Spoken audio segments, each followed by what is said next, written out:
Auburn's got another quarterback battle, and this time it feels realer than it ever did in the past. With D. Davis entering the transfer portal, it's now a four-man battle. TJ Finley has been getting the first-string reps, while Robbie Ashford has been running with the twos.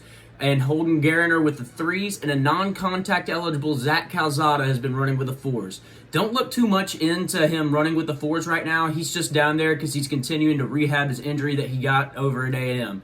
But in terms of a favorite coming out of the spring, I'd say that it's Finley's job to lose. He's the guy that's been there, knows the coaches, knows the team, and has been identified as a leader within the locker room by the coaches and the players. I know Finley getting the nod is going to rub a lot of people the wrong way due to what we saw from him last year, but who's to say that he can't make a jump? Jason Campbell made a jump from 2003 to 2004. Nick Marshall made the jump from 2013 to 2014, passing-wise at least. I'm not sold on Finley by any means, and in all honesty, nobody is. And why would anyone be? You can't be sold on a guy who's done nothing noteworthy in his college career yet. I mean, coming back against a lesser Georgia State team is good and all, and I don't know, maybe almost beating Alabama, but that's not really any notches.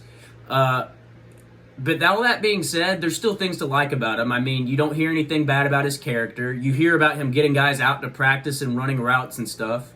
And I don't know, he's 6'7", 246, and only a junior. If the coaches like him, then let's hope that he can play. In terms of that, there's a very strong contingent of Auburn fans that are still looking at Calzada as being the guy that we'll see this upcoming year. But like I said earlier, we're not going to be seeing him for a while just because he's still rehabbing his injuries. And so, I mean, he's out there practicing with the team and doing all the drills and stuff so far. But once contact starts coming, he's probably going to sink more towards the bottom of the depth chart. But again, that's not that shouldn't be a factor that alarms anybody. Comparing the two, I think that you definitely like what Calzada's done so far, more in his career, of course. Wins over Alabama and stuff at A&M, that was solid. But just because what he did at A&M doesn't necessarily mean it's going to translate over to being here at Auburn. I mean, he had a lot better of a core in terms of receivers and line help over at A&M.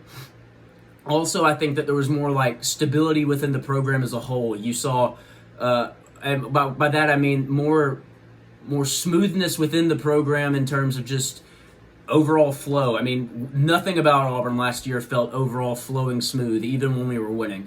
But coming into year two with Harsin, let's hope that he can't right the ship and find his guy at quarterback. That's all from Wiggle War.